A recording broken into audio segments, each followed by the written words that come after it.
Ako ang inyong Lolo Pael at ito ang aking kwento. Ganti ng dating nobya. Clemente, ano itong nababalitaan ko? Sabi-sabi ng mga tao dyan sa labasan nililigawan mo daw yung anak ni Aling Maria na si Susan. Totoo ba? Yun nga po, Lolo, yung gusto ko pong sabihin sa inyo kanina pa eh. Gusto ko po sanang maging nobya si Susan. Nililigawan ko na po siya pero hindi pa niya ako sinasagot eh. Sigurado ka ba dyan sa ginagawa mo, iho? Oo naman po. Napakaganda po kasi niya. Maputi, sexy, maamo ang muka. Nasa kanya na po lahat ng mga katangiang gusto ko sa isang babae. Nako, mali ka naman dyan, iho. Dapat hindi sa panlabas na anyong tinitingnan mo. Ang pinaka-importante sa isang babae na pipiliin mo ay yung may mabait, magalang, may respeto at higit sa lahat mabuting tao at may busilak na puso. Ang lalim naman po nun, Lolo. Pero mukha namang mabait si Susan eh. Saka masarap siyang kakwentuhan kasi madaldal, saka kwela. Napapatawa po niya ako. Masaya ako kapag kasama ko siya. Kung ako sa'yo, kilalanin mo muna yung babaeng nagugustuhan mo. Huwag kang padalos-dalos kasi ayokong magsisi ka. Bakit naman po, Lolo? May alam po ba kayong hindi magandang ugali niya? Pwede ko po bang malaman? Ay nako, iho. Hindi naman pwedeng sa akin manggaling yan. Kasi ayoko namang pag-isipan mo kung naninirang puri kung sakali. Ang sa akin lang naman paalala. Ikaw na ang gumawa ng paraan para malaman mo ang buong katotohanan. Si Clemente ay lumaki sa Maynila kasama ang kanyang mga negosyanteng magulang. Ganun pa man ay taon-taon bumibisita ang lalaki sa kanyang lolo kapag araw ng bakasyon. Naglalagi siya doon kapag gusto niya ng katahimikan at pahinga galing sa magulo at maingay na lungsod. Doon kasi ay napapahinga niya ang kanyang isip na walang inaalalang anuman. Ang mga tanawin ang unang-unang minamahal niya bukod sa kanyang lolo Jose. Ang kanya namang lolo ay namumuhay mag-isa at ang kinabubuhay ay ang pagmamando sa kanyang malawak na palaisdaan. Isa ang pamilya nila sa may kaya sa baryong yon. Kaya madami ang rumirespeto sa kanila lalo na sa kanyang lolo. Dati na rin itong naging barangay captain. Samantala, nakilala ni Clemente ang dalagang si Susan sa isang sayawan na naganap sa plaza. Nagdiriwang ng pistang baryo sa lugar na yon. Ang mga kabataan tulad nila ay maaring sumali sa sayawan. At doon niya nasilayan ang angking karikita ni Susan. Nagniningning ang kagandahan ng dalagang yon kumpara sa karamihan. Angat na angat dahil sa maputi at makinis niyang balat. Mukha siyang isang Latina na binagayang pa ng mahaba at itim na itim niyang buhok. Kasabay ng saliw ng musikang may magandang liriko ay ang masayang usapan nila ng babaeng natipuhan. Anong pangalan mo? Panimula ng binata. Hawak nito ang bewang ng dalaga samantalang nakayapos naman sa kanyang balikat ang mga kamay ng babae.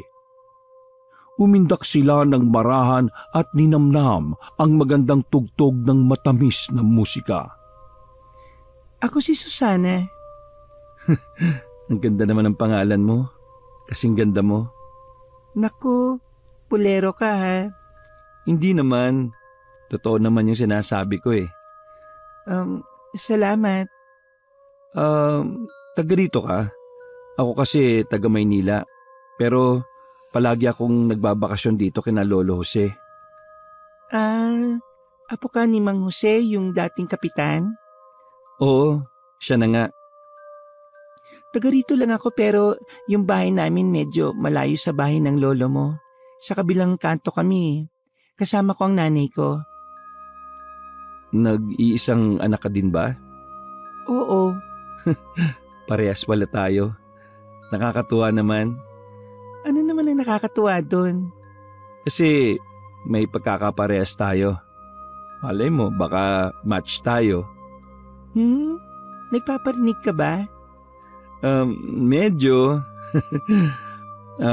Susana, may boyfriend ka na ba? Wala pa. Kung ganun pwede ba akong manligaw? Ligaw agad. Ang bilis mo naman. Baka isang linggong pag-ibig lang yan, ha? Hindi. Seryoso ako. Gusto sana kitang ligawan Bakit? Wala bang magandang babae sa Maynila? Marami. Pero mas gusto kasi kita Kung talagang seryoso ka, pwede naman. Pero dapat sa bahay mo ako ligawan. Sa harap ng nanay ko. Kung ayos lang sa'yo. Wala namang problema. Salamat Ay, siya nga pala. Huwag ka nang papayag na maisayaw ng iba pa ha. Ako lang magsasayaw sa iyo buong magdamag Pwede ba yun? Nagtapos ang sayawang yon na wala nang ibang nakasayaw si Susana kundi ang binata lang. Dahil bawat tugtog ng musika ay nakikipag-unahan ito sa mga lalaki na gustong makasayaw ang magandang dalaga. At doon nagsimula ang unang kwento ng kanilang pagkakakilala. Kinabukasan ng gabi ay tinutuon na nga ni Clemente na dalawin sa bahay nila si Susana. May mga dala siyang mga mamahaling bulaklak at tsokolate bilang pasalubong. Nagdala rin siya ng pagkaing mapagsasalu-saluhan nila kasama ang ina ng dalaga. Tuwang-tuwa siyang sinalubong ng babae at malugod nitong tinanggap ang kanyang mga regalo. Samantala ay tila nahihiya namang makipag-usap sa kanya si Aling Maria. Habang kumakain sila ay tahimik lang ito at bahagyang nakayuko at di siya matingnan sa mata. Ayos lang po ba na ligawan ko po ang anak ninyo? Ano kasi, iho? Naku, mayayain yan si Nanay Clemente. Siyempre papayag siya. Alam niya na mabuti ang hangarin mo sa akin Di ba, Nay? Oo. Tama nga siya, iho. Salamat po. Hayaan po ninyo. Ipinapangako ko na di ko po sasaktan ng anak ninyo. Mamahalin ko po siya ng higit pa sa sapat kung bibigyan niya po ako ng pagkakataon. Abot-abot ang naging ngiti ng dalaga nang marinig yon mula sa labi ng lalaki. Pilit niyang ikinukubli ang kilig na nararamdaman. Dahil ang totoo ay ayaw lang niyang ipahalata na meron siyang gusto sa lalaki. Naging maayos naman ang kinalabasan ng unang araw ng kanyang panliligaw. Walang pagsidla ng saya na nararamdaman ng lalaki dahil ramdam niya na malakas ang kumpiyansa niyang mapapasa kanya ang iniibig na babae.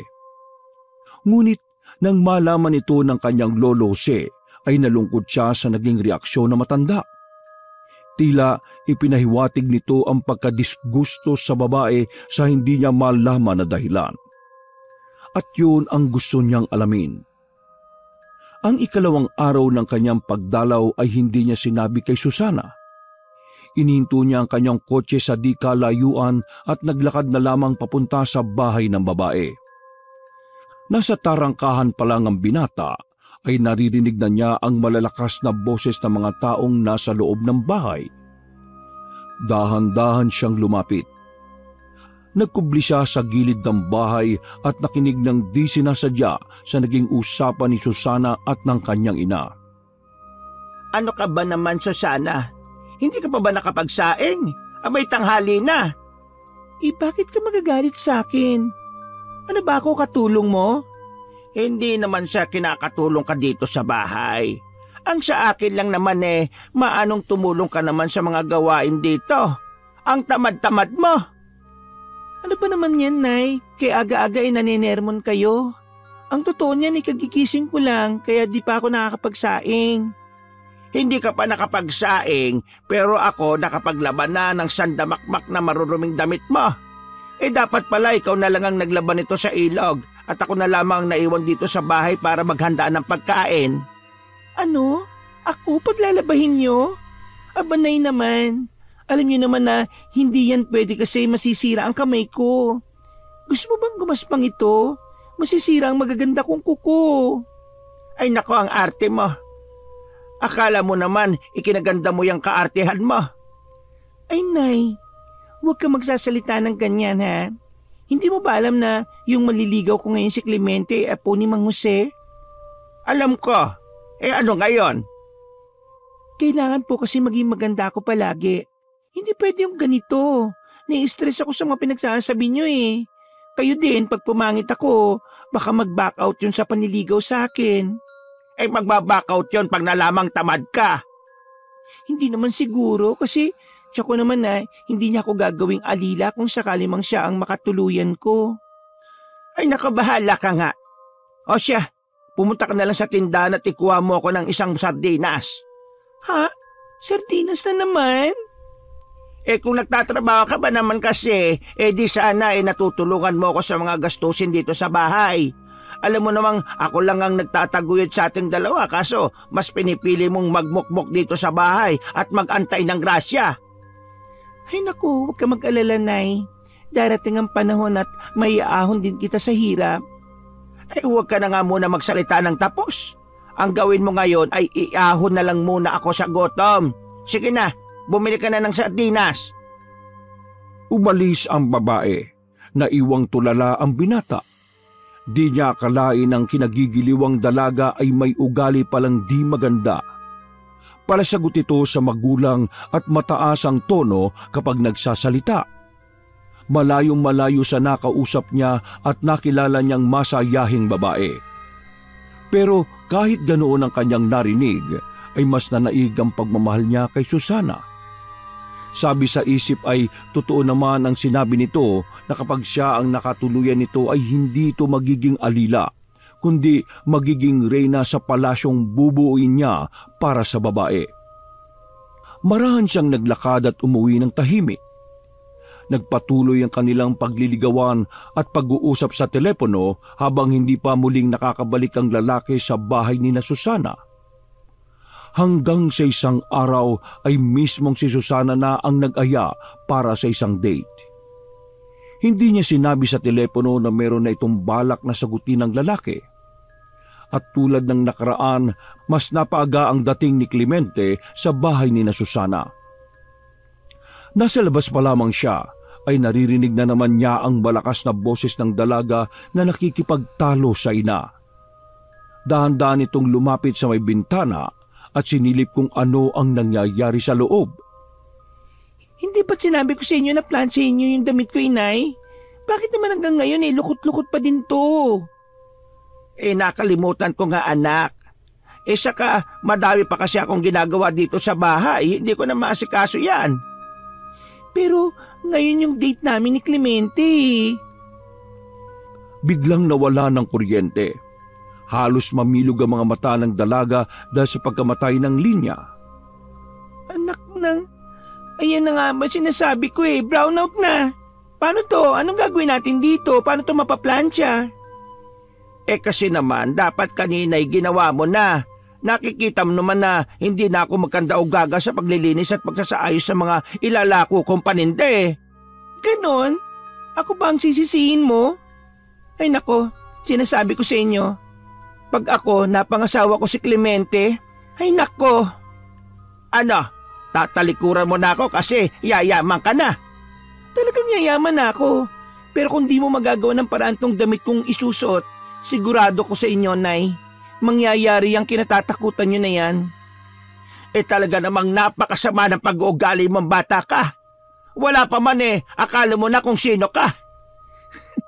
Hindi mawawala sa akin si Clemente, Nay. Dahil ngayong araw ay sasagutin ko na siya. At kung mag-aaya na kagad siya sa akin ng kasal, tatanggapin ko yung kaagad. Ay naka, kawawang lalaki. Paano kawawa? Ang swerte kaya niya sa akin. Magandang lahi ang may bibigay ko sa kanya. Magandang lahi nga pero pangit naman ang buhay. Maganda ka nga pero masama naman ang ugali mo. Ay nako, masama na kung masama. Wala akong pakialam. O ayan, gawa mo ng paraan yan. Kitang-kita ng binata na ibinato ni Susan ang kanyang bestida, diretso itong tumama sa mukha ng ginang. Nasaktan si Clemente sa ikinikilos na iyon ng minamahal na babae. Napagtanto na niya ang sinasabi ng kanyang lolo. Hindi si Susana ang klase ng babaeng pwedeng pakasalan at maging asawa. Unti-unti ay nilisan niya ang pok na iyon at agad na nagpaalam sa kanyang lolo na babalik na ito ng Maynila. Bakit naging bigla naman yung pag-uwi mo? May nangyari ba? Napansin na matanda ang nakalukot na mukha ng apo at ang laglag nitong balikat. Alam niyang may matinding pinagdaraanan nito at hindi rin normal na bigla nitong tinatapos ang kanyang pagbabakasyon. May natitira pa siyang 1 linggo kaya nagtaka siya kung bakit bigla na lamang nagpaalam ang apo. May problema ba? Pwede mo namang sabihin sa akin, apo. Nagugulan kasi ako, lolo eh. Ano bang bumabagabag sa'yo? Ang totoo po ngayong araw po sana ako sasagutin ni Susana. Kaso wala na po akong balak na siputin siya eh. Ha? Bakit naman? Tama ka, lolo, sa sinabi mo sa akin na dapat kilalanin ko muna yung babae na gusto kong ligawan. Maganda po siya, pero masama po ang ugali Ayoko kasi sana na manggaling sa akin yan. Pero matagal ko nang alam na ibang ugali ng batang yon. Medyo maldita sa kanyang ina at bastos. Oo, nakita ko nga po Hindi ko po lubos maisip na sa likod ng magandang muka ay may nakatagong pangit na kalooban, pangit na pag-uugali. Kaya nga sana maging makilatis ka. Nagpaalam ka na ba sa kanya? Hindi na po. Ang totoo niyan nandun ako kanina, pero hindi na po ako nagpakita. Ang lagay, iwan mo na lang siya na di mo man lang sinasabi yung dahilan kung bakit di mo na itutuloy yung panliligaw mo sa kanya. Hindi na po siguro kailangan. Baka po kasi magalit siya sa akin Hindi ko po alam kung kaya kong marinig yung mga sumbat niya kung sakali. O sige po, uwi na po ako. Tatawag-tawag na lang po ako at saka baka matatagalan pa ako bago ako makabalik. Hindi, apo.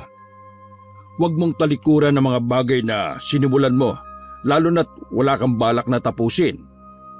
Harapin mo si Susana at maging tapat ka sa kanya. Sabihin mo ang nararamdaman mo sa kanya. Sige po. Susundin ko po yung payo ninyo. Salamat po, lo. Gabi man pero kakaiba ang dilim ng langit. Napansin ni Clemente na tila pabagsak ang isang malakas na ulan habang nilalakad niya ang daan papunta kina Susana. Naisip niyang sana ay dinala na lang niya ang kanyang sasakyan para walang problema. Mabigat ang pakiramdam ng binata at anumang oras tulad ng ulan ay nagbabadyaring tumulo ang luha sa kanyang mga mata dahil sa hindi niya maintindiang emosyon na nararamdaman. Humigit siya ng isang malakas na buntong hininga bago niya katukin ang pinto ng bahay nila Susana. Tao po! Tao po! Pinagbuksan siya ni Susana. Malapad ang pagkakangiti nito dahil sa wakas sa loob ng halos 2 oras na pag-aantay ay nagpakita din sa kanya ang lalaki. Mabuti naman dumating ka na. Kanina pa ako naghihintay sa iyo Hindi umimik ang lalaki. Inaya siya sa pagpasok sa bahay pero hindi siya kumilos ni magsalita. Hindi niya alam kung paano sisimula ng pamamaalam. Biglang bumakas sa mukha ng dalaga ang matinding pag-aalala nang mapansin ang kakaibang iginagawi niya. May problema ba? Bakit ayaw mong pumasok? Ano kasi, hindi ko na itutuloy yung panliligaw ko sa iyo, Susana. Nakayukong wika ng binata. Agad namang kumunot ang noo ni Susana at ipinaulit pa niya kay Clemente ang huling sinabi nito. Ang sabi ko, tapusin na natin kung ano man yung nasimulan nating dalawa. Teka, wala pa nga tayo Nakikipag-break ka na kagad. Ano to? I'm sorry. Anong dahilan ng pagbabago ng isip mo? Nagkamali ako, Susana eh. Hindi ko alam kung paano sasabihin to sa'yo pero hindi kasi ikaw yung babaeng pasok sa standards ko eh. Ang hanap ko kasi yung pwede nang makasama panghabang buhay. At paano mo naisip na hindi ako pasok? Anong mali sa akin? Walang mali sa'yo. Ako yung may mali, Susana. Kaya sana patawarin mo ko. Hindi sumagot pa ang dalaga. Pakiramdam niya ay labis siyang napahiya sa ginawa ng lalaking nakatakda na niyang sagutin pero umatras na. Agad niyang isinara pabalibag ang pinto. Hindi na nakipag-ayos pa si Clemente. Lalo't alam niya na natural lang na gano'n ang magiging reaksyon ng dalaga sa kanyang ginawa. Ngunit kahit gaano pa man kahirap aminin ang bagay na yon ay nagawa niya. Gumaan maski papano ang kanyang pakiramdam. Ngunit lingid sa kanyang kaalaman ay nakatingin sa kanya ang dating nililigawan. Isang matalim na tingin ang kanyang iginawad sa papaalis na binata. Pagbalik niya ng Maynila ay unti-unting nilimot ng binata ang dalagang nakilala niya sa probinsya. Itinoon na lamang niya ang kanyang buong atensyon sa pag-aaral hanggang sa siya ay makatapos bilang isang guro. Bagamat mula sa isang may kayang pamilya ay mas pinili nito ang pagiging isang guro. Pangarap kasi niya ang makapagturo sa mga batang walang kakayahang makapag-aral. Madalas siyang magboluntaryo na sumama-sama sa iba't ibang programa na may kinalaman sa pagtulong sa mga nangangailangang mga bata. Sa isang baryo na misang pinuntahan nila, nakilala niya ang isang babaeng ang pangalan ay Josie. Ang babae ay isang dating OFW at nagtatrabaho sa Thailand bilang isang guro. Nang magkakilala sila, ay agad naramdaman ni Clemente na may kakaibang kuryente siyang naramdaman habang kausap ang dalaga. Mayumi ito at maganda. Hindi siya masyadong madaldal at medyo formal kung magsalita, pero magaan lang ang kanyang boses. Ingat na ingat sa kanyang mga kilos. Natuklasan niya kung anong klase ng babae si Josie nang minsang mapadpad siya sa mismong baryo ng babae. Kilalang kilala pala siya sa kanilang barangay bilang ninang ng bayan dahil mahilig sa pamimigay ng mga regalo lalo na kapag merong mga okasyon. Kinagigiliwan din siya dahil mahusay siyang makisama. Pinananabikan palagi ang kanyang pagdating sa baryo galing sa abroad. Dahil tsak na kung hindi ito magpapakain ng masarap na pagkain ay nagpapa-outing ang dalaga sa mga magagandang pasyalan. Mula namang galing sila Clemente sa baryo ni na Josie ay sumama na rin at nakilahok ang babae sa pagboboluntaryo. Hanggang sa isang araw habang namimigay sila ng mga nakasupot na groceries at school supplies sa mga bata ay bigla na lamang nawalan ng balanse ang babae habang naglalakad. Napatid ito sa isang nakausling bato. Mabuti na lamang ay naging mabilis ang ginawang pagkilos ng binata. Nasulon niya ang dalaga gamit ang matipuno niyang bisig. Tila tumigil ang oras nang biglang magtagpo ang kanilang mga mata. Kakaiba ang tibok ng kanyang puso na parang mas lalong natukso sa lamyos ng boses ng babaeng hawak. Salamat. Bumitaw sa pagkakahawak ang babae nang maitayo siya ni Clemente. Mag-iingat ka ha?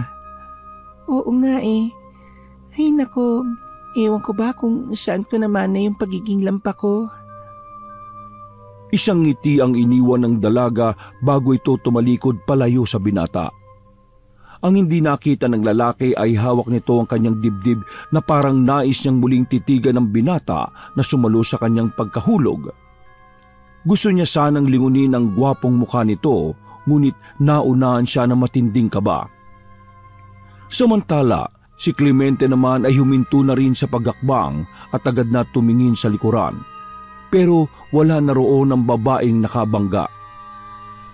Ang una nilang pagkikita na yon ay muli pang nasundan.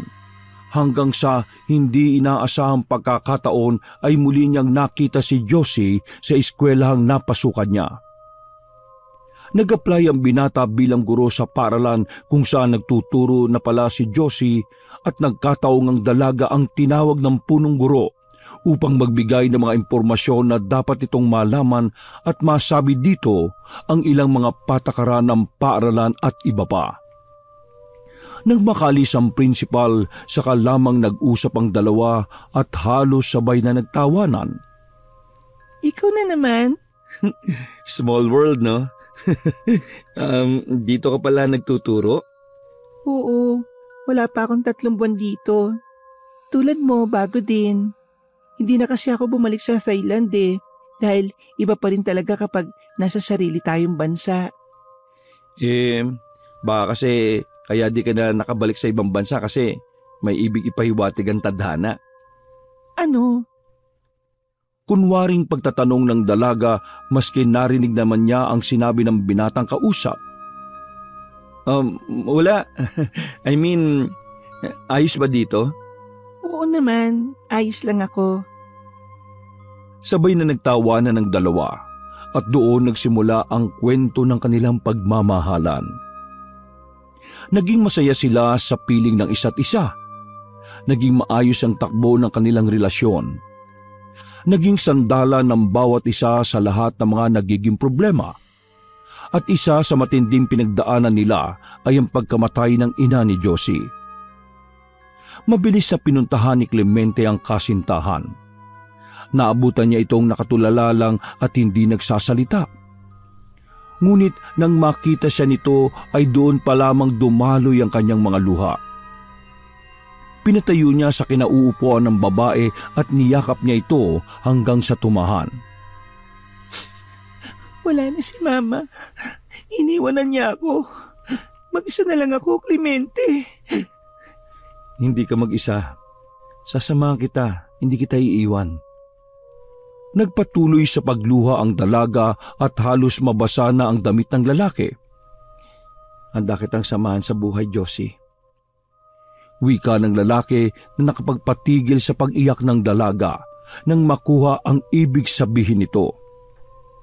Lumipas ang ilang buwan at araw, mas lalong naging malalim ang ugnayan ng dalawa.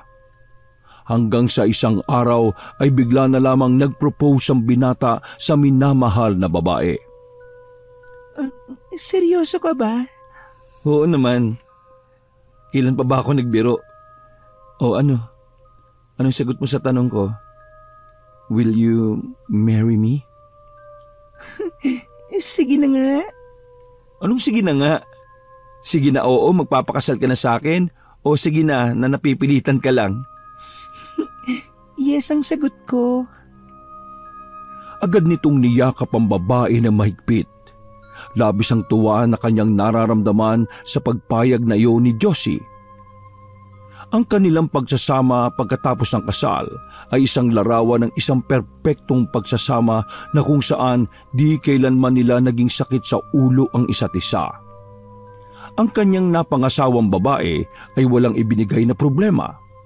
Ipinakita nito ang pagiging malambing, mapagmahal at maalaga na misis. Mahal, gusto ko sanang magbakasyon muna tayo sa probinsya ng lolo eh. Ayos lang ba sa'yo? Kay Lolo si ba? Naku, siyempre gustong gusto ko, no? Magugustuhan mo doon, promise. Maganda, malinis ang hangin, tahimik ang kapaligiran. Tapos, sariwa yung mga prutas. Ano ka ba? Huwag mo nang isi-isayin yung mga katangian ng probinsya. Alam mo nung bata pa ako, dinadala din ako ni Mama doon sa Bulacan. Taga doon kasi yung angkan niya eh. Taga roon pala kayo. Nakakatuwa naman. Magkalapit lang pala tayo ng probinsya. Ako ay sa Nueva Ecija lang. Sa Pantabangan. Diyan ba yung may dam? Parang maganda nga dyan kasi napapanood ko sa mga vlog sa YouTube. Alam ko merong hanging bridge na magandang pasyalan tapos ano nga yun? Yung dam na sinasabi mo, nakalitaw na ngayon yung lumang bayan na pinalubog para magkaroon ng dam. Dating bayan na pinalubog? Ibig sabihin mga bahay, munisipyo at...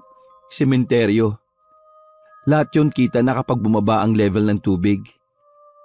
Hindi ka ba natatakot doon? Hindi. Bakit mo naman inisip na nakakatakot ang bahayan namin? Ewan ko ba? Parang kinabahan ako bigla eh. Hindi ka ba yan nadulot ng takot? Kabayan kasi bigla kang na-excite. Siguro nga. Oo, tama ka. O siya, kailan tayo pupunta? Sa isang araw. Pwede na ba? Kahit anong araw pa yan, no? Oo naman, pwede. Makalipas ang 2 araw ay bumiyahe na ang bagong mag-asawa pauwi ng probinsya. Sabik na sabik silang sinalubong ng kanyang lolo Jose. Sumalubong din ang ilang mga tauhan ng matanda at tila nakiusyoso sa kung ano ang itsura ng naging asawa ni Clemente. Hindi kasi lingid sa kanila na niligawan nito dati ang dalagang si Susana. May mga nagbulungan at sinabing mas maganda ang dati nitong niligawan kaysa sa kanyang asawa. Ngunit nang binati sila at inasikaso ni Josie maski pagod sa biyahe ay napagtanto ng mga ito na merong mabuting puso ang babae. Agad din nilang nasabi na tunay ngang masigit na maganda si Josie kung ikukumpara kay Susana. Mabuti naman at nadalaw kayo dito sa amin mga anak. Halika kayo sa loob. Salamat po, Lolo. Totoo nga pala yung sabi ng asawa ko na talagang maganda ang lugar ninyo. Abay, salamat naman iha at nagustuhan mo. Naging palagay agad ang puso at isip ng babae sa lugar at sa mga tao na nakasalamuhan niya sa tahanan ni Lolo Jose. Ayon sa kanya ay tunay na mababait at masayahin. Samantala, ng bandang hapon ay nagpaalam si Clemente at ang kanyang lolo na pupunta lamang sa kanilang isdaan. Hindi na sumama si Josie. Pinili na lamang niyang magpaiwan kasama ang isang kasambahay na matanda. Plinano nila na magluto ng isang masarap na hapunan. Habang naghihintay ng oras ang babae ay lumabas ito sa bakuran ni Mang Jose. May nakita siyang isang duyan na nakasabit sa puno ng mangga, malapit sa entrada ng bahay. Gawa sa rata ng nasabing duyan. Nahiga siya doon at pansamantalang nag-relax. Ngunit hindi pa man siya nagtatagal doon ay napaupo siya nang maramdaman na parang may nagmamasid sa kanya at hindi nga siya nagkamali. Mula sa kabilang bahagi ng kalsada ay nakatayo ang isang babae na halos kaedad lang niya. Nakatingin ito sa kanya ng diretsyo. Hello, magandang hapon. Binati niya ang babae ngunit hindi ito gumanti bagkus ay isang matalim na titig at irap ang ginawa nito. Ipinagwalang bahala na lamang yun ni Josie. Dahil sa iginawi ng babae ay pinili na lamang niya na bumalik sa pagkakahiga sa duyan. Inisip na baka may pinagdaraanan lang na masama yung kausap kaya medyo masungit. Nang magkaiwasan na ng tingin ay may narinig siyang tila bulong. Tila isang dasal na di maintindihan dahil mula sa ibang lengguwahe. Nakaramdam siya ng kilabot ng gumapang sa kanyang katawan ang kakaibang lamig. Binaliwala na lamang ulit yun ni Josie at nagpatuloy sa kanyang pagduduyan. Kinagabihan ay nakaramdam na ng kakaiba si Josie. Nilalamig siya kaya pinili nitong pumasok na muna sa kanilang silid upang doon na antayin ang kanyang asawa. Kinuha niya ang kumot at siya'y nagtalokbong. Wala pang 5 minuto ay narinig na niya ang paghinto ng isang sasakyan sa tapat. At ilang sandali pa'y ang pinto naman ng silid. Mahal, bakit ka nakatalokbong ng kumot? May nararamdaman ka ba? Nilapitan nito ang asawa ng di sumagot. Dahan-dahan nitong inangat ang kumot at inilitaw ang mukha ng asawa. Ganun na lamang ang pagkagimbal niya nang makapang tila bulkan sa sobrang init ang asawa. Habang nanginginig na wari giniginaw. Ang taas ng lagnat mo, mahal. Anong nangyari? Lolo! Ako'y kinakaba naman sa pagtawag mo. Ano ba nangyari? Si Josie po, nilalagnat kasi. Ano? Patingin nga. Sinalat ng lolo ang katawan ng babae habang nakabalot pa ng kumot. Pagkatapos ay mabilis niyang tinanggal ang kumot na nakabalot dito upang maibsan ang init na nararamdaman nito. Pero labis ang kanilang gulat nang makita ang katawan ni Josie. May mga tumutubong tila mga rashes na mapupula at ang iba ay malalaki at parang paltos. Ang makinis nitong balat ay nagmistulang nasunog sa araw at biglang nangulubot ng bahagya. Mahal, dadaling kita sa ospital. Ano ba nangyari? May allergy ba sa pagkain ng asawa mo? Wala naman pulo eh. Abay, baka nakasagi naman kayo ng masamang elemento kaya siya nagkaganyan. Kailangan ko po siyang madala sa doktor, Lo. Samahan niyo po ako. Sige, sandalit ihahanda ko lang yung sasakyan. Pagdating sa ospital ay kaagad na sinuri ang dalaga. Ngunit ayon sa mga doktor na sumuri dito ay hindi pa nila matukoy kung anong klase ng sakit sa balat ang dumapo kay Josie.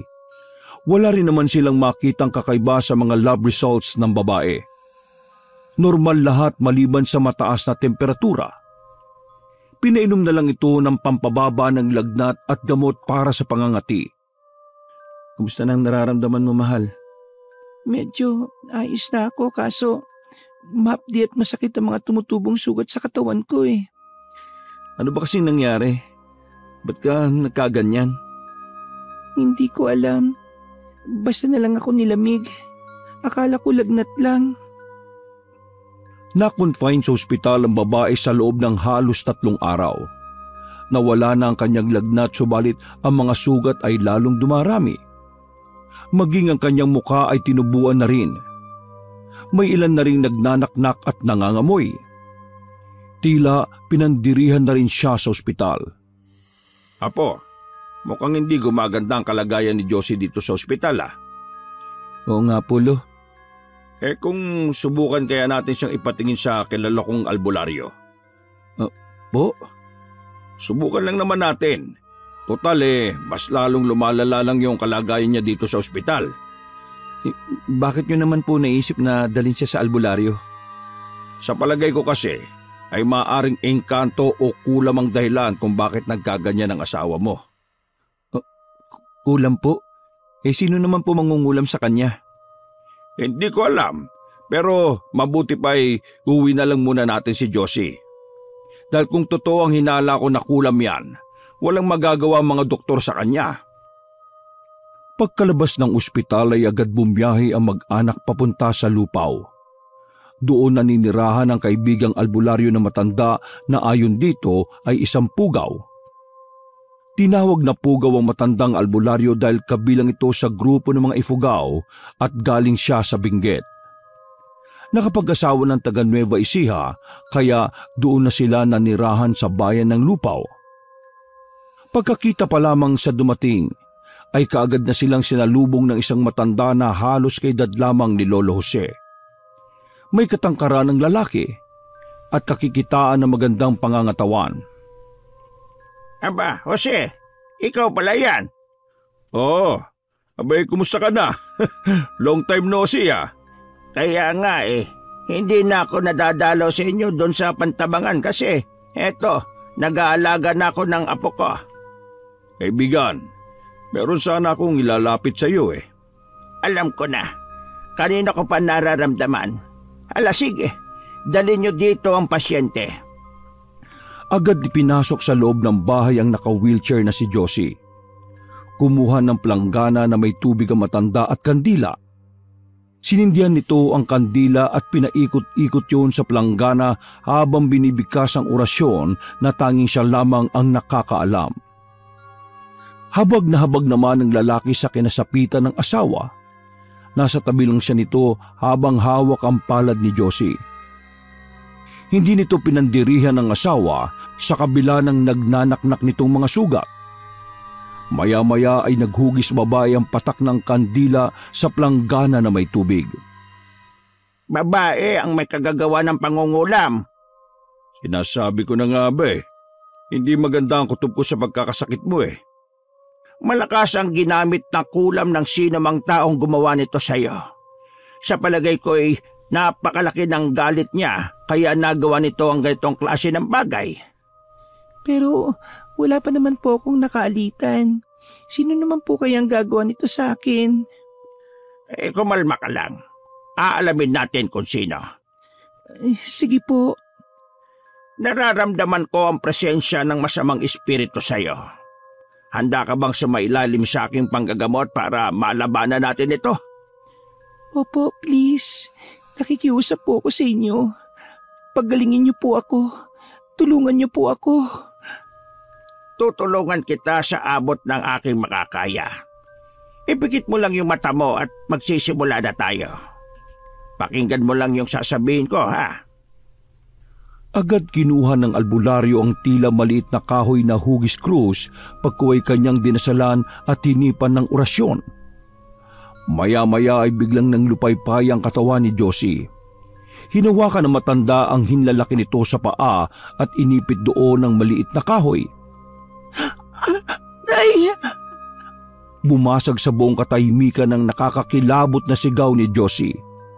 Ibang sigaw na yon.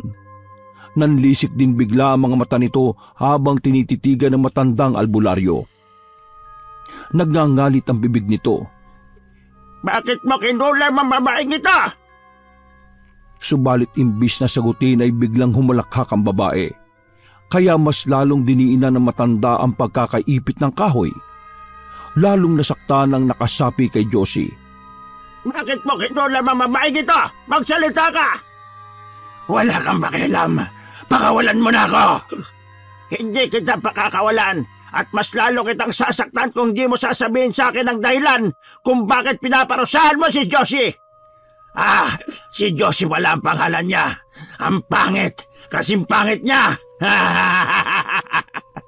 Ba't arugante ka pala? Bakit? Maganda ka ba? Kung hindi mo na itatanong, ako ang pinakamagandang babae sa lugar namin. Itong babae na to, wala siya sa kalingkingan ng ganda ko. Maganda ka? Kung ganon, anong dahilan mo para patubuan pa ng mga sugat ng babae? Parang pakiramdam ko ay naiinggit ka. Akala ko ba mas maganda ka sa kanya? Mas maganda naman talaga ako sa kanya. Pero narinig kong kinukumpara siya ng mga tao sa akin. Hindi ko matanggap na sabihin nilang mas maganda siya. Ganon ka ba bawang dahilan? Wala naman pala siyang kasalanan sa iyo. Hindi niya kasalanan kung ano ang sabihin ng mga tao tungkol sa inyong dalawa. Mas maganda ako sa kanya. Oo na! Maaaring mas maganda ka sa pisikal na anyo. Pero siguro nakita ng mga tao na mas maganda ang kalooban niya kaysa sa iyo. Kaya mas umayon sa kanya ang mga taong sinasabi mo. Kaya ko nga ginawa yan para pandirian siya ng mga tao. Para pandirian siya ng asawa niya. Teka, bakit ako nasali? Shh! Huwag kang maingay. Hayaan nyo lang kami ang mag-usap. Baka kasi makawala at di natin mapagaling ang asawa mo. Ay, pasensya na po. Para pandirian siya ng asawa niya? Ha! Sa nakikita mo ngayon, sa palagay mo ba ay nagtagumpay ka? Nandiri ba ang asawa niya? Sa umpisa lang yan. Sigurado ako, ilang araw lang ay pandidirihan din siya ng asawa niya. Iiwan din niya yan basta-basta, tulad ng ginawa niya sa akin. Namilog ang mga mata ni Clemente nang marinig ang sinabing yun ng babae. Gusto na rin sana niyang kastiguhin ang sumanib na mangkukulam sa kanyang asawa, subalit mas pinili niyang magtimpi sa abot ng kanyang makakaya upang hindi siya maging sagabal sa panggagamot ng albularyo. Pakiramdam niya ay unti-unti nang lumilinaw sa kanya kung sino ang may kagagawa ng pangungulam. Pakawalan mo na ako! Hayaan mo na ako sa gusto kong gawin! Hindi! Hindi pwedeng manaig ang kasamaan laban sa kabutihan! Hangal na matanda! Hindi mo ako kaya at mas lalong di mo kakayaning mapagaling ang babaeng ito sa ibinigay ko sa kanyang sumpa gamit ang palipad hangin. Mabisang orasyong iginawad ko sa kanya! Ganon ba kahina ang tingin mo sa akin? Wala kang binatbat sa akin. Kaya kung gusto mo na magkasundo tayo, hayaan mo na ako sa ginagawa kong ito sa babae. Dahil aalisin ko rin naman ito kapag iniwan na siya ni Clemente. Yun lang ba ang gusto mong kapalit? Ang iwan siya ng asawa niya kapalit ng kagalingan ng babaeng ito? Yun lang. Pero bakit? Chismoso kang albularyo ka. Pati ba naman yan gusto mo pang alamin? Buwisit ka! Ha! Gusto ko lang malaman ng bawat detalye. Paano ako makikipagkasundo sa iyo kung wala akong alam? Ano ba ang dahilan? Bakit ka nagkaganyan? Ayoko siyang makitang masaya. Kasi hanggang ngayon ay miserable pa rin ako. Hindi ko pa rin nababawi yung sarili ko mula nang iwan niya ako. Walang hiya yung lalaking yan. Matapos niya akong ligawan at paasahin, sa kanya ko iiwan sa ere kung kailan minahal ko na siya.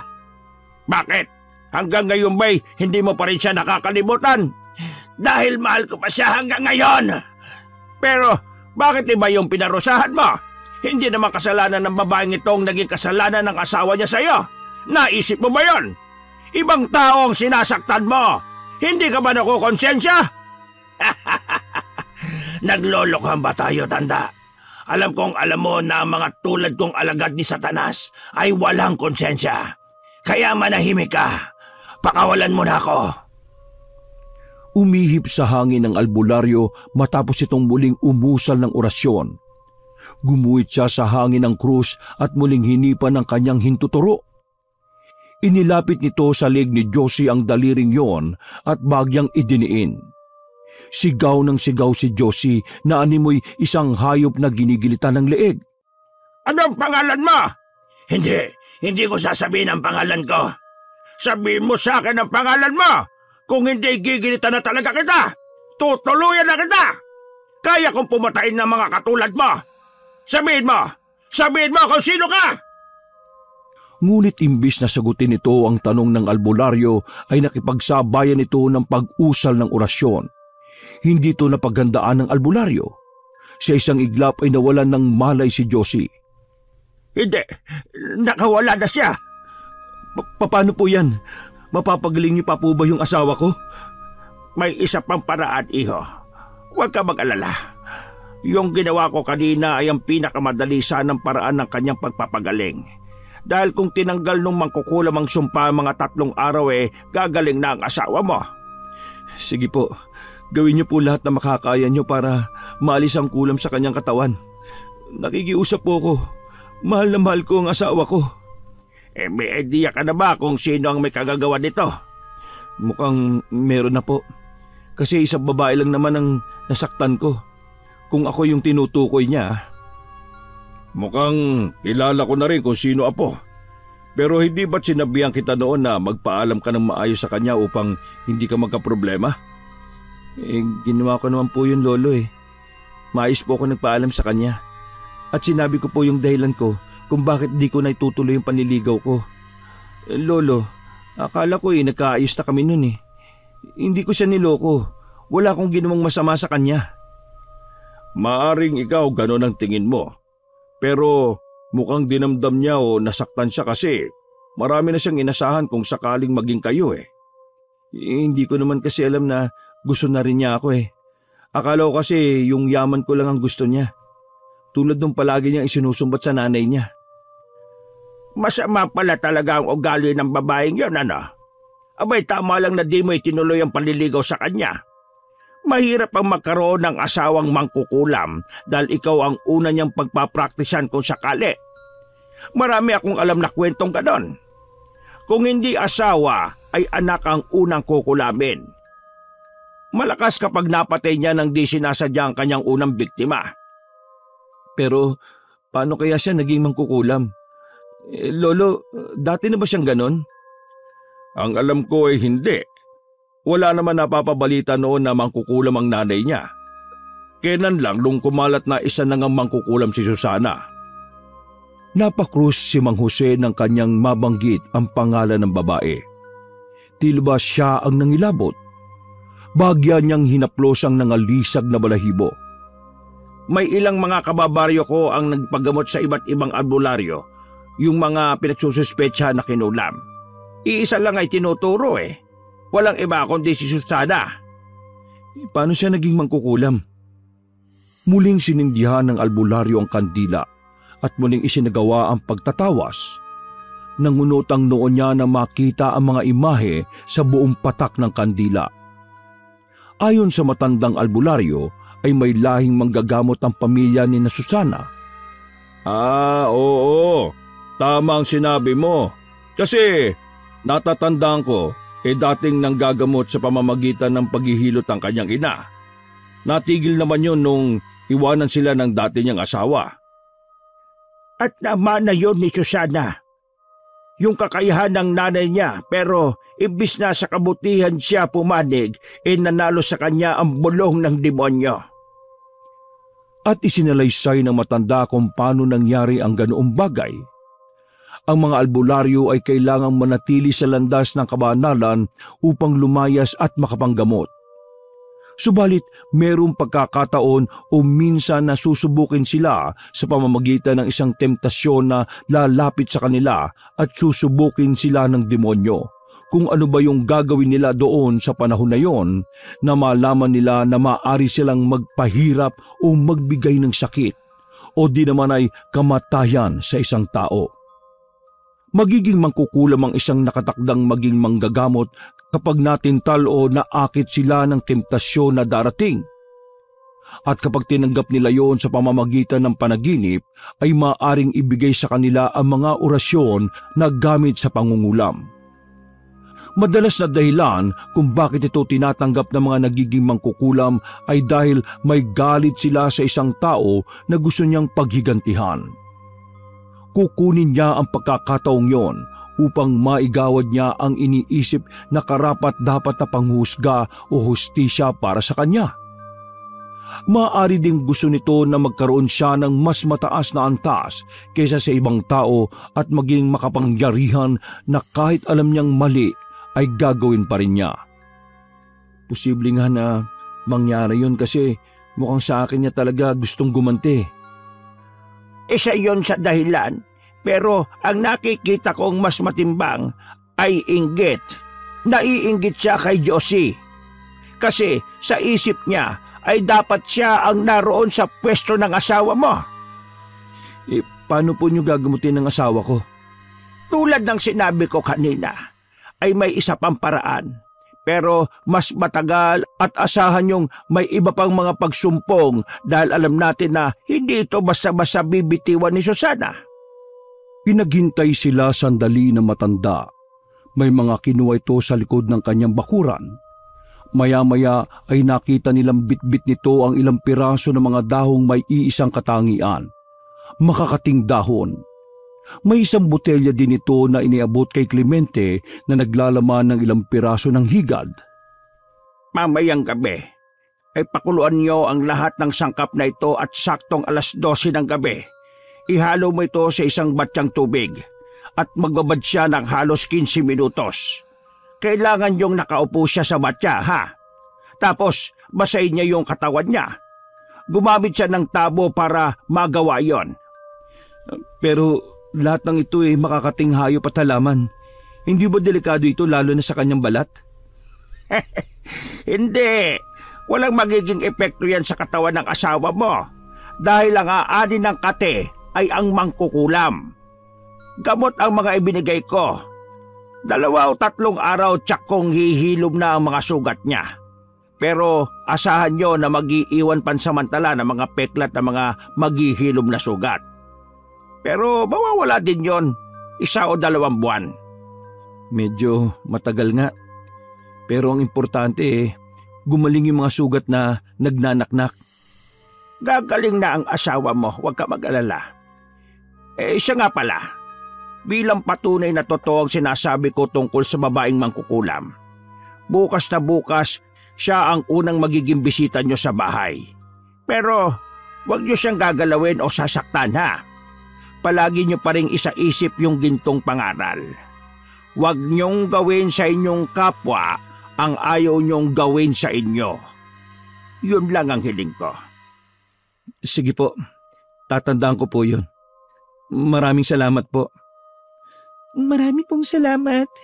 Naniniwala po ako na mapapagaling niyo po ako. O heto, isuot mo ang kwintas na ito, ha? At huwag na huwag mong huhubarin sa iyong katawan hanggat hindi ka nakakalayo sa mangkukulam. Iniabot nito ang isang kwintas na may palamuting bakal na hugis at sulok. Ayan ang magiging panangga at proteksyon mo kung sakaling balikan ka namang kukulam. Hindi ka niya masasaktan kapag suot mo yan. Pagkatapos na maibilin lahat ng albularyo ang kailangan nilang gawin, ay umuwi na sila. At pagdating ng 11:00 ng gabi, ay sinimulan ng ilaga ni Clemente ang mga gamot na ibinigay sa kanila ng albularyong pugaw. Isang kalderong malaki yun. At saktong pagsapit ng 12:00 ng gabi, ay nagbabad na si Josie. Sabay ng pag-upo nito sa batya ay naririnig sa paligid ang biglang pag-alulong ng mga aso. Malakas at nakapagbibigay ng labis na kilabot ang mga alulong na yon. Habang nakababad si Josie ay nararamdaman niya ang unti-unting ginhawa. Ang katamtamang init na nararamdaman ay tila isang mahika na nakapagpapagaan ng kanyang pakiramdam. Saktong 15 minutos nang umahon siya at nagtapis ng tuwalya. Pagkaahon niya ay tumigil sa pag-iingay ang mga aso. At ganun na lamang din ang kanilang pangingilabot nang makita ang mga maliliit na insekto. Katulad dito ng mga maliliit na bubuyog o tinatawag na fruit fly sa salitang Ingles. Nangamatay ang mga ito at palutang-lutang sa batya. Mahal, kumusta ang pakiramdam mo? Mas maayos na. Sa totoo lang kuminawa ang pakiramdam ko. Nako, salamat naman kung ganon. At nang gabing yun ay nakatulog sila ng mahimbing. Kinaumagahan, sa unang pagbukas pa lamang ng kanilang pinto ay nabungaran na kagad ni Clemente na nasa tapat ng pinto si Susana. Anong ginagawa mo dito? Nandito ka pala, Clemente. Ano kasi, May kailangan ka ba? Wala. Nabalitaan ko lang kasi na dumating ka. Gusto ko lang na makita ka. Mahal, sino yung kausap mo? Sige, aalis na ako ha. Walang lingon-likod na umalis ang dalaga, ni hindi na nito hinintay ang sagot sa kanya ni Clemente. Totoo nga yung sinasabi ng albularyo. Siya ang nangulam sa akin. Kasalanan ko to, mahal eh. Kaya niya yung ginawa dahil matindi ang galit niya sa akin. Huwag mong sisihin ang sarili mo. Hayaan mo na. Importante ay papagaling na naman ako. Tingnan mo yung mukha ko, natutuyo na yung mga maliliit na sugat. Mukha yung malalalim na lang ang kailangan maghintay ng ilang araw pa bago matuyo. Kakaiba ka talaga.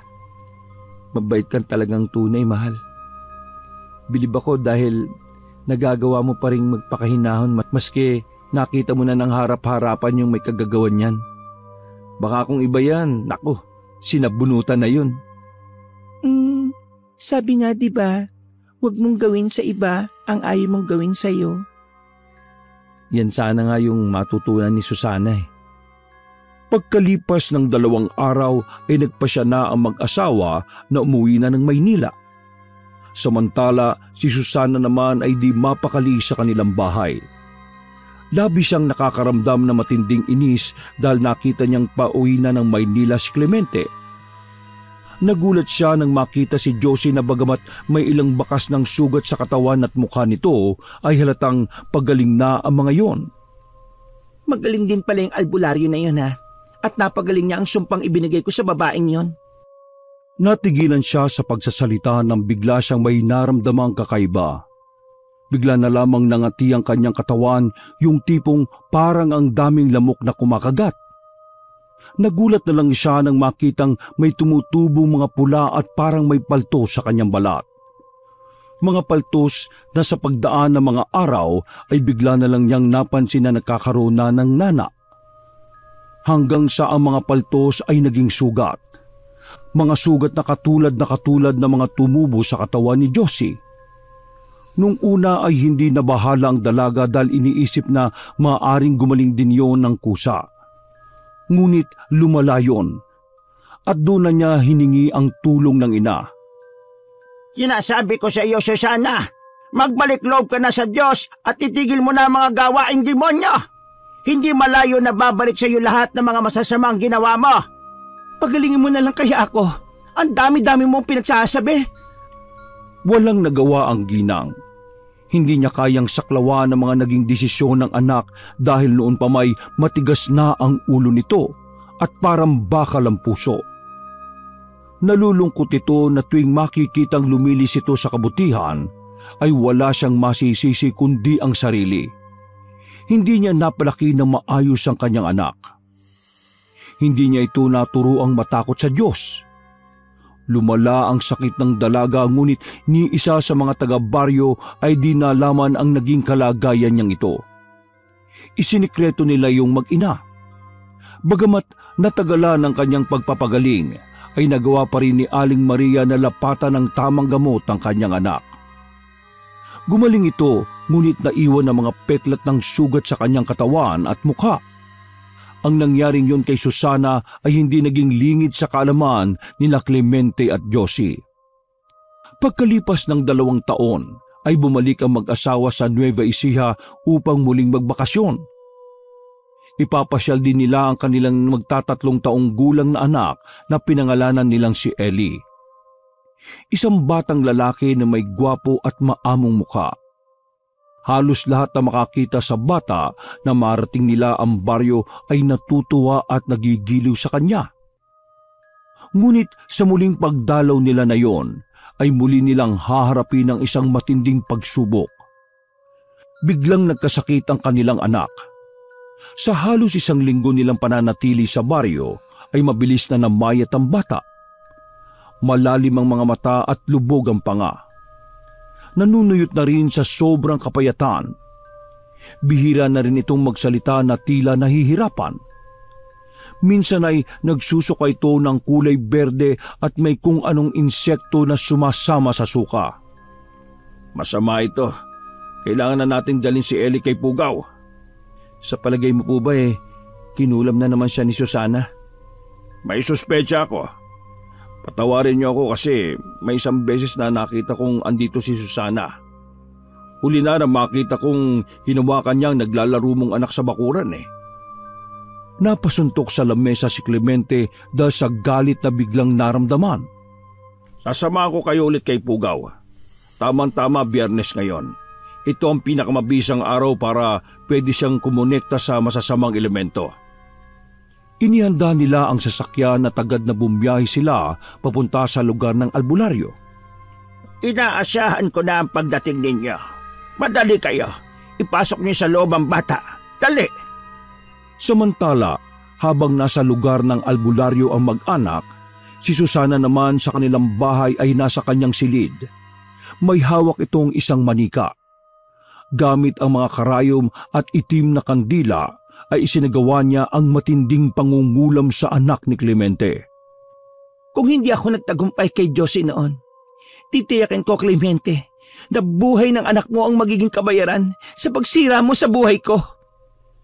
At tinusok-tusok niya ng karayom ang ilang bahagi ng katawan ng manika. Napahiyaw at sigaw ng sigaw ang bata sa sakit na nararamdaman ng mga oras na yon. Inirereklamo nito ang matinding pananakit ng ulo, leeg at tiyan. Minsay nahihilo ito at sumusuka. Labis ang naging pag-iyak ni Josie nang makita ang matinding paghihirap ng anak. Nagsindi ng isang kandila ang manggagamot sa kanyang altar at nagsimulang magdasal ng malakas. Ngunit bigla itong tumahimik nang tila may premonisyon nitong nakita nang ipikit niya ang kanyang mga mata. Kamatayan! Papatayin niya ang anak niyo, Clemente. Kailangan natin magawa nito ng paraan. Walang yung babae yun. Kailan ba niya kami titigilan? Isinusumpa ko. Papatayin ko siya kapag may nangyari masama sa anak ko. Oh, apo. Kumalma ka. Ano ba? Hindi, Lolo. Sobra ng babaeng yun Bakit kailangan niyang idamay niya ang anak ko? Sa galit niya sa akin. Bakit hindi na lang akong parusahan niya? Tutal, ako naman ang nagkasala sa kanya Una, si Josie. Tapos ngayon, ang anak ko naman. At sinabi ng albularyo na wala na talaga sa matinong pag-iisip ang isang taong sarado na ang utak dahil sa inggit. Mag-ingat ka. Alam mo bang nakikita ko na hindi siya titigil hanggat hindi ka nasisira? Ganun na lang ba talaga kalaki ang galit niya sa akin? Para pati anak ko ay hingi niyang kabayaran? Subukan niya! Hindi ako magdadalawang isip na patayin siya! Walang mangyayari kung galit natin ang paiiralin natin siya ngayon. Kailangan kong mag-isip ng paraan para mapagaling ang anak mo. Itong sumpang ibinigay sa kanya, kamatayan lang ang magiging lunas. Anong ibig niyo sabihin? Kailangang may mamatay para mailigtas siya. Ako! Handa akong mamatay para sa anak ko! Ako na lang! Nakikihusap ako sa inyo! Hindi mo kailangang isakripisyo ang buhay mo, iho. May ipapagawa ako sa iyo pero kailangan magawa mo sa loob ng 1 araw. Dahil kung hindi, ay mamamatay ang anak mo. Sige ho, sabihin niyo, gagawin ko. Mabuhay lang ang anak ko. Kunin mo yung manika na ginagamit sa anak mo at palitan mo ng buhok ng babaeng yon. Sige po, gagawin ko po yon. Hayaan mong siya ang kumitil sa sarili niyang buhay bilang kabayaran sa kanyang mga nagawang kasalanan. Inuwi na nila ang bata. Wala na itong lakas at tila oras na lang ay lalambungan na siya ng kadiliman. Hindi naman mawala-wala ang mga luha sa mata ni Jose. Siya ang masigit na nasasaktan sa sinapit ng anak. At mas lalo pa yung namalisbi sa mga luha nang biglang nasabi ng anak ang salitang, "Babay, Mama." Hindi anak, huwag please, gagaling ka. Clemente, nakikiusap ako, tulungan mong gumaling ang anak ko. Hindi ko makakaya pag may nangyaring masama sa kanya. Hating gabi pa lamang ay nagsimula ng magmanman si Clemente sa bahay nila Susana. Nang matiyak na tahimik na ang lahat, ay dahan-dahan itong lumapit sa bahay ng dating nililigawan. Nakiramdam siya sa mga taong nasa loob ng tahanan. Hindi niya magawa ang kanyang balak dahil pakiramdam ni Clemente ay tila walang balak na matulog ang mga tao na nasa loob. Samantala ay naagaw ang kanyang pansin ng tila may humihikbi sa loob. Pinakinggan niya itong mabuti hanggang sa makilala niya ang nagmamay-ari noon. Alam niyang hindi yon si Susana. Umiiyak ang nanay ng babae sa hindi niya malamang dahilan. Lumapit siya sa silid na alam niyang pagmamay-ari ng babae. Dahil gawa sa sawali ang bahay na yon at medyo luma na, ay naganap siya ng kahit na munting butas upang masilip niya ang loob ng silid. Tila naman pinakinggan ng kanyang dasal nang makakita siya ng butas na singlaki halos ng piso. Sapat na yon upang makita niya ng malinaw ang ginagawa ni Susana. Madilim ang kabuuan ng silid. Naisip niyang tulog na ang babaeng pakay. Subalit sa isang iglap lang ay biglang lumiwanag dahil sa sinindihang itim na kandila. Nakasuot si Susana ng isang itim na sutana at merong siyang belong itim. May hawak itong manika. Sa isip ay sinasabi niyang yun na marahil ang manika na tinutukoy ng albularyo. Nagsimulang umusal ng orasyon ng babae. Isang salita na di niya kayang unawain. Kuyom ang kanyang mga kamao habang pinakikinggan ang malademonyong paggalakhak ni Susana. Gusto niyang sugurin ng babae. Gusto niyang sa oras na yon ay saktan na ito, lalo pat alam niyang sa mga oras na yon ay para niyang nakikita ang paghihirap ng anak. Subalit umalingaw-ngaw sa kanyang tenga ang sinabi ng albularyo. Kailangan magawa nito ang kanyang misyon. Umusal siya ng dasal sa Panginoon na bigyan pa siya ng kahit na konting pagtitimpi upang di makapatay ng tao. Sa kanyang pagdilat ay muli siyang sumilip sa butas. Ngunit biglang nanghina ang kanyang tuhod nang makita ang kasalukuyang anyo ni Susana. Kulubot ang balat nito. Nanlilisik ang mga mata at may malalaking sungay ito sa noo. Isang demonyong nakikita niyang tumutusok ng karayom sa manika. Tuluyan na siyang napaupo dahil sa panghihina. Tumayo siya at dahan-dahang naglakad. Sinikap niyang lumayo. Nang marating niya ang kabilang kalsada, ay saka pa lamang siya nakahinga ng maluwag. Nilukuban siya ng takot sa nakita. Hindi niya akalaing makakakita siya ng totoong anyo ng demonyo. Diyos ko, anong laban ko sa isang demonyo? Paano ko may liligtas ang anak ko? Laglag ang balikat niya na nagsimulang maglakad pa uwi. Agad siyang sinalubong ng kanyang lolo nang makita siyang parating. Ano apo? Nagawa mo ba? Anong nangyari? Bakit parang wala ka sa sarili? Lolo, hindi ko ho kaya. Anong hindi mo kaya? Anong ibig mo sabihin?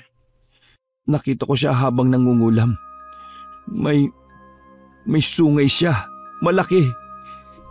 Isa siyang demonyo, Lolo. Natigilan ng dalawa sa pag-uusap nang biglang marinig ang malakas na pag-iyak ni Josie. Agad silang tumakbo papasok sa kinaroroonan nitong silid. Clemente! Ang anak natin! Nakita ng lalaki ang naging anyo ng anak. Halos pa isa-isa na lang ang naging paghinga nito. Tinubuan na rin ito ng mga sugat at bukol sa katawan. Nagnanaknak at sobrang mabaho na tulad ng nabubulok na patay na hayop. Itakbo na natin siya sa ospital. Hindi na. Mas mahihirapan siya kung ibabiyahe pa natin. Apo, sa huling pagkakataon, pilitin mong maging matapang. Para sa anak mo, may pag-asa pa hanggat nakikita natin siyang humihinga. Sa narinig niya sa kanyang lolo ay tila muling umusbong ang katapangan sa kanyang isip at puso. Sige anak, ipaglalabang kita. Haharapin ko maski demonyo para mabawi ang buhay mo. At muli na siyang naglakad pabalik sa bahay nila Susana. Pagsapit ng madaling araw ay nakita niyang umalis sa mag-ina. Hindi niya alam kung saan patungo ang mga ito. Nang bagyang nakalayo ang dalawa ay pumasok siya sa pinto sa kusina. Nagpasalamat ang lalaki dahil mukhang pinagbigyan siya ng pagkakataon dahil mukhang nakalimutan na mag-ina na isara ang nasabing pinto. Pumasok siya sa silid ni Susana. Agad niyang nakita ang manika na nakasabit sa dingding malapit sa higaan ng dalaga. Kukunin na sana niya yon subalit sa di inaasahang pagkakataon ay bumalik ang mag-ina. Narinig niyang bumukas ang pinto. Ikinubli niya ang katawan sa ilalim ng katre ni Susana. Naging mabilis ang pagtibok ng kanyang puso nang bumukas at iniluwa ng silid na yon ang babaeng ayaw na ayaw niyang makita ng oras na yon. Kasunod noon ang kanyang ina. Ano ka ba naman, Susana? Ilang beses ko namang sinasabi sa iyo na tigilan mo na si Clemente. Bakit pati naman yung inosenteng batay idinamay mo? Wala ka na ba talagang awa? Awa? Bakit? Siya ba naawa nung pinagmukha niya akong tanga noon? Saka ba't kayo nagmamalasakit sa kanya? Ako ang anak mo. Ako dapat ang kampihan mo. Kakampihan ko ang mali. Hindi, Susana. Kailanman ay hindi ko sasang-ayunan ang mga masasamang gawain mo. Talikdan mo na ang pangkukulam. Nakikiusap ako sa iyo, Susana. Huli na para sa pagbabago. Marami na ako nasaktan at may mga napatay na rin. Ang kaluluwa ko na'y nakasangla na sa impyerno. Kasalanan ko ito. Kasalanan ko. Hindi kita nagabayan ng mabuti. Hindi kita nailapit sa Diyos. Dahil sa matinding pangungulila ko sa iyong ama, nakalimutan ko na may pangangailangan pala ng gabay ko, ng tamang pag-aalaga ko. Sana'y hindi ka nagkaganyan. Ako na lang sana ang parusahan mo, anak. Hindi, inay. Wala akong ibang pagbabayarin ng kasalanan sa akin ni Clemente kundi ang buong pamilya niya. Hindi ko siya hahayaang maging masaya. Papatayin ko ang anak niya. Anak, makinig ka nga sabi sa akin. Tara, nanay. Tatanghaliin na tayo sa pamamalengke. Kailangan natin makabili ng ating kakanin mamaya. Kasi magdiriwang tayo sa magiging tagumpay ko. Walang nagawa matandang babae sa gusto ng anak. Bagamat tutol ay nagpatianod na lamang ito. Sabay silang lumabas ng bahay. Yun ang magandang pagkakataon na hinihingi ni Clemente. Agad niyang kinuha ang manika at inalis doon ang buhok ng kanyang anak. Buhok na palihim na kinuha ni Susana nang malapitan nito ang bata. Agad siyang naghanap ng suklay sa silid na yon Kinuha niya ito at inilagay sa manika kung saan niya kinuha ang buhok na tinanggal niya sa suklay ni Susana. Nang magawa niya yon ay mabilis niyang tinalunto ng kalsada. Nang marating niya ang bahay ng lolo ay nakita niyang sinalubong siya ng umiiyak na asawa. Ano nangyari sa anak ko? Huwag mo sabihin. Ilang saglit na katahimikan ng namayani sa pagitan ng mag-asawa. Nang walang ano-ano'y bigla siyang niyakap ng asawa at ibinulong nito na bumuti na ang kalagayan ng kanilang anak. Ang luhang nakita niya kanina ay luha pala ng kaligayahan. Talaga? Ibig mo sabihin ay nagtagumpay ako? Oo, iniligtas mo ang anak natin, Clemente. Tayo na, tingnan natin siya. Hinihintay ka na ng anak mo. Pagbungad sa pinto ng silid ay nakita niyang nakaupo na sa kama ang anak at sinalubong siya ng isang matamis na ngiti. May hawak itong laruan sa kanyang mga kamay. Mayroon pa rin mga sugat sa kanyang katawan, subalit ang nakikita niyang paglakas ng bata ay isa ng mabuting sinyalis ng kanyang paggaling. Samantala, nakabalik na ang mag-ina. Pagdating pa lang nila galing sa pamamalengke ay agad na nagkulong sa kanyang kwarto si Susana. Nanlilisik ang mga mata nito habang nakatingin sa manika. Kinuha niya yon. Ito na ang araw at eksaktong oras ng aking paniningil sa iyo, Clemente. Sinira mo ang buhay ko. Ipinagkait mo sa akin yung buhay na pinangarap ko. Akala ko'y makakatakas na ako sa kahirapan nang dahil sa iyo. Pero traidor ka.